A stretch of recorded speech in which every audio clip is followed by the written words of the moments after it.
Welcome to my YouTube channel. ನಾನಿವಾಗ ಏನು ತೋರ್ಸಾತೀನಿ ಅಂದ್ರೆ ರೊಟ್ಟಿ ಮಾಡೋಕೆ ಲತ್ತುಡಿಗೆ ಯಾವ ಥರ ಕವರ್ ಸುತ್ಕೊಂತಾರ ಅಂತ ತೋರ್ಸಾಕತ್ತೇನೆ ನೋಡ್ರಿ.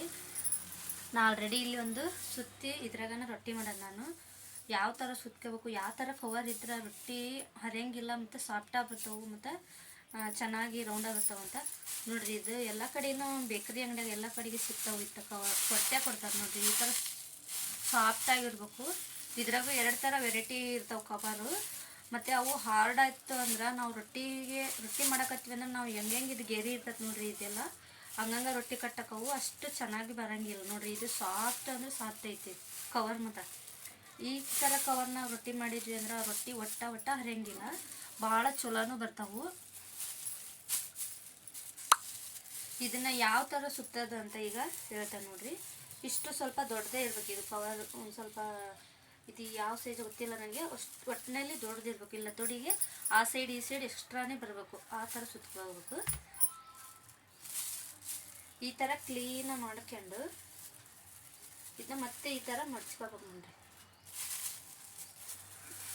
ಇದು ರೊಟ್ಟಿ ಚಪಾತಿಗೂ ಲತ್ತಿಸ್ಕೋಬೋದು. ಇದು ಕವರ್ ತಗೊಂಡು ಹಿಟ್ಟನ್ನು ಜಾಸ್ತಿನೂ ಖರ್ಚಾಗಂಗಿಲ್ಲ. ಈ ಥರ ಕವರ್ ಸುತ್ಕೊಂಡಿವಿ ಅಂದ್ರೆ ನಾವು ಈ ಥರ ಸುತ್ತಿಗೆಂದ್ಮೇಲೆ ಇದು ತುದಿ ಇರ್ತದೆ ನೋಡ್ರಿ, ಇದು ಎಡ್ಜ್, ಇದನ್ನ ಕಟ್ ಮಾಡ್ಬೇಕು. ಇದು ಕ್ಲೋಸ್ ಇರ್ತೈತಲ್ಲ, ಇದನ್ನ ಓಪನ್ ಮಾಡಬೇಕು.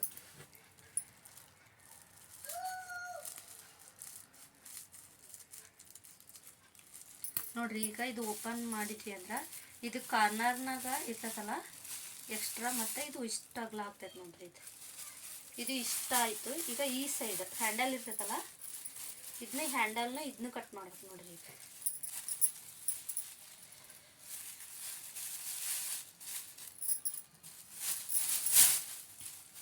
ಇದನ್ನೂ ಸೇಮ್ ಈ ಥರ ಇವಾಗ ಫೋಲ್ಡ್ ಮಾಡ್ಕೋಬೇಕು ಕ್ಲೀನಾಗಿ. ನಾವು ಫಸ್ಟು ಮೇಲ್ಗಡೆ ಕ್ಲೋಸ್ ಇರ್ತದಲ್ಲ ಅದನ್ನು ಓಪನ್ ಮಾಡ್ಕೋಬೇಕು. ಆವಾಗಲೇ ಇದು ಕೆಳಗಿಂದ ಹ್ಯಾಂಡಲ್ ಕಡೆ ಕಟ್ ಮಾಡ್ಕೊಳಕ್ಕೆ ನೀಟಾಗಿ ಬರ್ತೈತಿ.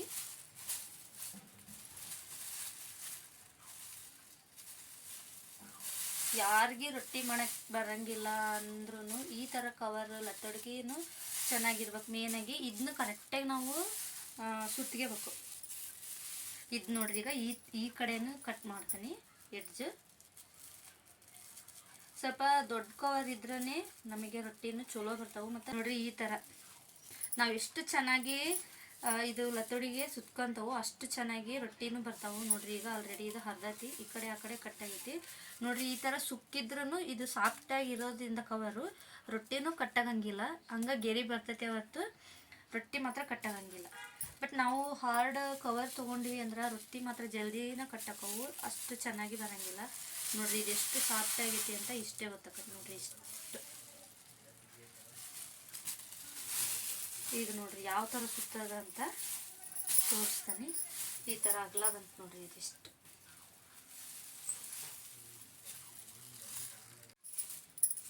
ನೋಡ್ರಿ. ಈಗ ಇದು ಯಾವ ಥರ ಹಾಕ್ಬೇಕಂತ ಫಸ್ಟು ಈ ಥರ ಈ ಕಡೆ ಕ್ಲೋಸ್ ಇರ್ತೈತಿ, ಈ ಕಡೆ ಕ್ಲೋಸ್ ಇರ್ತೈತಲ್ಲ ಅದನ್ನ ಈ ಕಡೆ ನೀಟಾಗಿ ಮಾಡಬೇಕು. ನೀಟಾಗಿ ಮಾಡಿ ಇದು ಲತ್ತಗುಣಿ ಇದನ್ನ ಕ್ಲೀನಾಗಿ ಈ ಥರ ಸುತ್ತಬೇಕು ನೋಡ್ರಿ.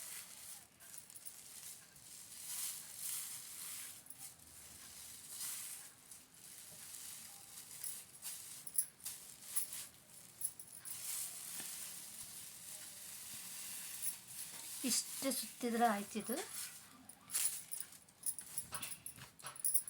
ಇದಕ್ಕೆ ದಾರ ರಬ್ಬಲ್ಲೆಲ್ಲ ಹಾಕಬಾರ್ದು, ಯಾಕಂದ್ರೆ ಈ ಥರ ಟೇಪ್ ಸಿಗ್ತಾರೆ ನೋಡ್ರಿ. ಕರೆಂಟ್ ಎಲ್ಲ ರಿಪೇರಿ ಮಾಡ್ಬೇಕಾದ್ರೆ ಇದನ್ನೆಲ್ಲ ಉಪಯೋಗಿಸ್ತಾರೆ. ಈ ಥರ ಟೇಪ್ ತಗೊಂಡು ಸುತ್ತಿದ್ವಿ ಅಂದ್ರೆ ಪರ್ಫೆಕ್ಟಾಗಿ ಕುತ್ಕೊತೈತಿ. ರಬ್ಬಲ್ಲು ಇಲ್ಲ ದಾರ ತಗೊಂಡ್ವಿ ಅಂದ್ರೆ ಅಷ್ಟು ಚೆನ್ನಾಗಿ ಬರೋಂಗಿಲ್ಲ. ಇದು ಓಪನ್ ಇರ್ತದೆ ನೋಡ್ರಿ, ಇದು ಓಪನ್ ಆಗಿರ್ತೈತಿ.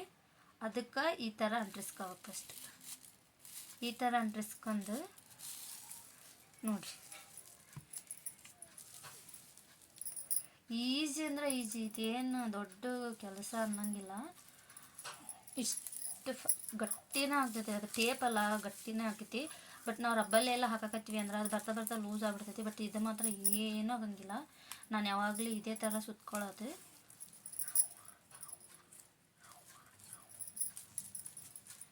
ಇಷ್ಟು ಸುತ್ತಿ ನಾವು ಎಷ್ಟಾದರೂ ಸುತ್ತಬೋದು, ನಮಗೆ ಗೊತ್ತಾಗ್ತೈತೆ ಅದು ಎಷ್ಟು ದಪ್ಪ ಆಗ್ತೈತಿ ಅಂಥೇಳಿ. ಇಷ್ಟು ಸುತ್ತಿ ಬಿಟ್ಟರೆ ನೋಡಿರಿ. ಈಗ ಎಷ್ಟು ಕರೆಕ್ಟಾಗಿ ಬಂದೈತಿ ಅಂತ. ಮತ್ತು ಈ ಕಡೆ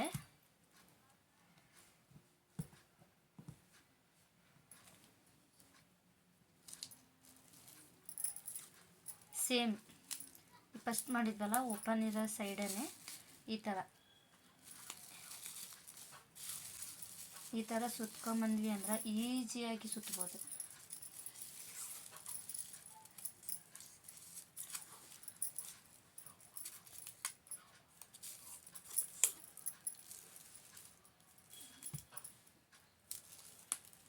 ನಾನಂತರ ಭಾಳ ಈಸಿ ಮೆಥಡಲ್ಲಿ ಹೇಳ್ಕೊಟ್ಟೇನಿ.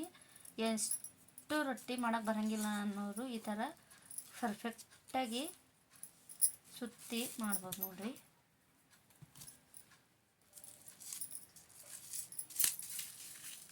ಮತ್ತು ಈ ಥರ ನಾವು ಟೈಟಾಗಿ ಮಾಡ್ಕೋಬೋದು. ಈ ಥರ ಇದು ಹಿಂಗಿದ್ರೆ ನಾವು ಎಷ್ಟಾದರೂ ತಿರ್ಸ್ಕೋಬೋದು. ಯಾಕಂದರೆ ನಾವು ಇದು ಟೇಪ್ ಹಚ್ಚಿರೋದ್ರಿಂದ ನಾವು ಯಾವ ಥರ ಲೂಸು ಟೈಟ್ ಹಿಂಗೆಲ್ಲ ಮಾಡ್ಕೋಬೋದು ನೋಡಿರಿ. ಇಷ್ಟ ನೋಡಿ ಪರ್ಫೆಕ್ಟಾಗಿ ಆಗ್ತೈತಿ. ಸರಿ ಅನಿಸ್ಲಿಲ್ಲ ಅಂದರೆ ಮತ್ತು ಇಷ್ಟಷ್ಟು ಐಟಮ್ ಈ ಥರ ನೋಡಿರಿ ಎಷ್ಟು ಕರೆಕ್ಟಾಗಿ ಪರ್ಫೆಕ್ಟಾಗಿ ಬಂತು ಅಂಥೇಳಿ. ನೋಡಿರಿ ಎಷ್ಟು ಕರೆಕ್ಟಾಗಿ ಬಂದೈತಿ. ಈ ಥರ ಮೆಥಡಲ್ಲಿ ನೀವು ನಾವೆಲ್ಲ ಲತುಡಿನೇ ಅನ್ನೋದು. ಈ ಥರ ಲತುಡಿ ಸುತ್ಕೊಂಡ್ವಿ ಅಂದ್ರೆ ರೊಟ್ಟಿ ಮಾತ್ರ ಪರ್ಫೆಕ್ಟಾಗಿ ಬರ್ತವೆ. ಒಟ್ಟ ಹರಿಯಂಗಿಲ್ಲ. ಮತ್ತು ತಳ್ಳಗೂ ಉದ್ಬೋದು. ರೊಟ್ಟಿ ಯಾರೋ ಕೇಳಿದ್ರು ನಿಮ್ಮ ರೊಟ್ಟಿ ಉಬ್ಬಂಗಿಲ್ಲ ಏನಂತೇಳಿ. ರೊಟ್ಟಿ ದಪ್ಪ ಮಾಡಿದ್ರೆ ಅಷ್ಟೇ ಉದ್ದುತ್ತವು, ತಳ್ಳಗೆ ಮಾಡಿದ್ರೆ ರೊಟ್ಟಿ ಉಬ್ಬಂಗಿಲ್ಲ. ಬಟ್ ನಿಮಗೆ ಗೊತ್ತಿಲ್ಲ ನನಗೆ. ಅದು ರೊಟ್ಟಿ ನಾವು ದಪ್ಪ ಮಾಡಿದರೆ ಯಾವುದೇ ಚಪಾತಿ ಯಾವುದೇ ದಪ್ಪ ಇದ್ರೆ ಮಾತ್ರನೇ ರೊಟ್ಟಿ ಉಬ್ಬೋದು, ಚಪಾತಿನೂ ಉಬ್ಬೋದು. ತಳ್ಳ ಮಾಡಿದ್ರೆ ಮಾತ್ರ ಉಬ್ಬಂಗಿಲ್ಲ. ನನ್ನ ರೊಟ್ಟಿ ತಳ್ಳಗಿರೋದ್ರಿಂದ ರೊಟ್ಟಿ ಉಬ್ಬಂಗಿಲ್ಲ, ಆದ್ರೆ ಸಾಫ್ಟಾಗಿರ್ತಾವೆ ನೋಡ್ರಿ. ಈಗ ಈ ಥರ ಟೇಪ್ ತಗೊಳ್ರಿ. ಈ ಥರ ಟೇಪ್ ಸಿಗ್ತದೆ ನೋಡ್ರಿ. ಈಗ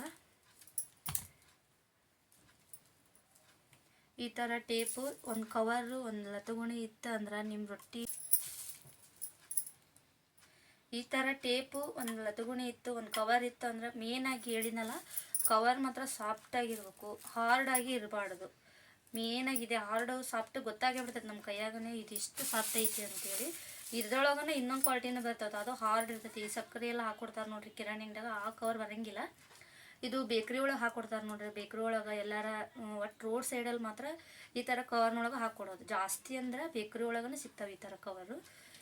ವೈಟು, ಬ್ಲ್ಯಾಕು, ಬ್ಲೂ, ಎಲ್ಲೋ ಯಾವ್ಯಾವ ಕಲರ್ ಇರ್ತಾವೆ. ಬಟ್ ನಮ್ಮಲ್ಲಿ ಯಾವ ಕಲರ್ ಇರುತ್ತೆ ಅದನ್ನ ಹಾಕ್ಬೋದು. ಬಟ್ ಇದು ರಬ್ಬಲ್ಲು ದಾರಕ್ಕಿಂತನೂ ಇದು ಟೇಪ್ ಇರ್ತೈತಲ್ಲ ಇದ್ರೊಳಗೆ ಪರ್ಫೆಕ್ಟಾಗಿ ಕುಂದಿರ್ತೈತಿ ನೋಡಿರಿ. ನಾವು ಯಾವ ಥರ ಅದ್ರಂದ್ರೂ ಈ ಥರ ನಮ್ಗೆ ಪರ್ಫೆಕ್ಟ್ ಅನ್ಸೋದು. ಈ ಥರ ಜಕ್ಕೋಬೋದು, ಈ ಥರ ನೋಡಿರಿ, ಈ ಥರ ಮಾಡ್ಕೋಬೋದು, ಈ ಥರ ಮಾಡ್ಕೋಬೋದು. ರೊಟ್ಟಿ ಮಾತ್ರ ಭಾಳ ಅಂದ್ರೆ ಭಾಳ ಈಸಿಯಾಗಿ ಉದ್ಬೋದಿಲ್ಲ. ಚಪಾತಿಗಿಂತ ಈಸಿಯಾಗಿ ಬರ್ತೈತಿ. ಬಟ್ ಚಪಾತಿ ಮಾಡ್ಬೇಕಾದ್ರೆ ಸ್ವಲ್ಪ ಹೆವಿಯಾಗಿ ಉದ್ಬೇಕಾಕೈತಿ. ಇದನ್ನ ರೊಟ್ಟಿ ಮಾಡ್ಬೇಕಾದ್ರೆ ಸ್ವಲ್ಪ ಸಾಫ್ಟಾಗಿ ನಾವು ಉದ್ಬೇಕು. ಯಾಕಂದ್ರೆ ಅದು ಹಿಟ್ಟು ಮೊದಲಿಗೆ ಸಾಫ್ಟಾಗಿರ್ತೈತಿ. ರೊಟ್ಟಿ ತಿನ್ನೋರು ಜಾಸ್ತಿ ಆಗಿದ್ದಾರೆ ಇವಾಗ. ರೊಟ್ಟಿ ಏನದು ಜೋಳದ ರೇಟನ್ನು ಜಾಸ್ತಿ ಆಗೈತಿ. ಚಪಾತಿ ರಾಗಿಗಿಂತನೂ ರೊಟ್ಟಿ ತಿನ್ನೋರು, ರೊಟ್ಟಿ ಮಾಡೋರು ನಮ್ಮ ಕಡೆ ಎಲ್ಲ ಇಲ್ಲಿ ರೊಟ್ಟಿ ಮಾಡ್ತಾ ಇದ್ದಾರೆ. ರೊಟ್ಟಿ ಮಾಡೋರು 6 ರೂಪಾಯಿ, 7 ರೂಪಾಯಿ, 8 ರೂಪಾಯಿಗೂ ಒಂದೊಂದು ರೊಟ್ಟಿ ಸಿಗಾಕತ್ತಾವ ನೋಡ್ರಿ. ಈಗ ಅಷ್ಟು ಡಿಮ್ಯಾಂಡ್ ಆಗೈತಿ ರೊಟ್ಟಿ ಮಾಡೋದು. ಅಷ್ಟು ಕೊಟ್ಟು ತೊಗೊಳೋಗಿಂತನೂ ಎಷ್ಟು ಹೆಂಗೋ ಕೆಜಿ ಅಕ್ಕಿ ಜೋಳ ಸಿಗ್ತಾವು. ಅದನ್ನೇ ಒಂದು 2 ಕೆಜಿ 3 ಕೆಜಿ ತಂದು ಒಂದು ಅರ್ಧ ಕೆಜಿಯಷ್ಟು ಅಕ್ಕಿ ಹಾಕಿದ್ವಿ ಅಂದ್ರೆ ರೊಟ್ಟಿ ಹರಿಯಂಗಿಲ್ಲ.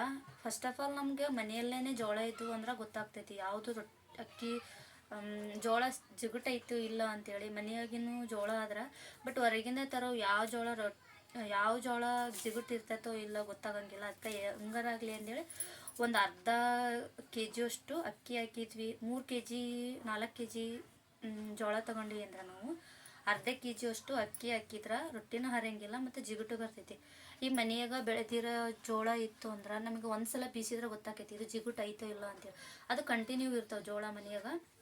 ಆದರೆ ಹೊರಗಿಂದ ತಂದವು ಒಂದೊಂದು ಅಂಗಡಿಗೆ ಒಂದೊಂದು ಸಲ ಒಂದೊಂದು ಥರ ಜೋಳ ಬಂದಿರ್ತಾವೆ. ಅದಕ್ಕೆ ನಾವು ಯಾವಾಗಲೂ ಬಿಸಿದ್ರೂ ಏನೋ ಆದ್ರೂ ಒಂದು ಅರ್ಧ ಕೆಜಿಯಷ್ಟು ಅಕ್ಕಿ ಹಾಕಿದ್ರೆ ಏನೂ ಆಗಂಗಿಲ್ಲ. ಅದೇನು ಮನ್ಯಾಗ ಬೆಳೆದಿರೋ ಜೋಳ ಆತಂದ್ರೆ ನಮಗೆ ಅಕ್ಕಿ ಹಾಕೋ ಅವಶ್ಯಕತೆ ಇರಲ್ಲ. ಆದರೆ ಒಂದ್ಸಲ ಬಿಸಿದ್ರೆ ಗೊತ್ತಾಗ್ಬಿಡ್ತೈತೆ ಅದು ಈ ಜೋಳ ಜಿಗುಟಾಯಿತು ಇಲ್ಲೋ ಅಂಥೇಳಿ. ಆವಾಗಲೇ ನಾವು ಅಕ್ಕಿ ಹಾಕೋ ಅವಶ್ಯಕತೆ ಇರೋಂಗಿಲ್ಲ. ಬಟ್ ಹೊರಗಿಂದ ತಂದು ಮಾಡೋರು ಜೋಳದ ಹಿಟ್ಟು ಒಂದು ಸ್ವಲ್ಪ ಅಕ್ಕಿ ಹಾಕಿದ್ರೆ ಚಲೋ ಅನ್ನಿಸ್ತೈತಿ ನನ್ನ ಪ್ರಕಾರ. ಈ ವಿಡಿಯೋ ನಿಮಗೆ ಇಷ್ಟ ಆದರೆ ಲೈಕ್ ಮಾಡಿ, ಶೇರ್ ಮಾಡಿ, ಸಬ್ಸ್ಕ್ರೈಬ್ ಮಾಡಿ. Thank you so much.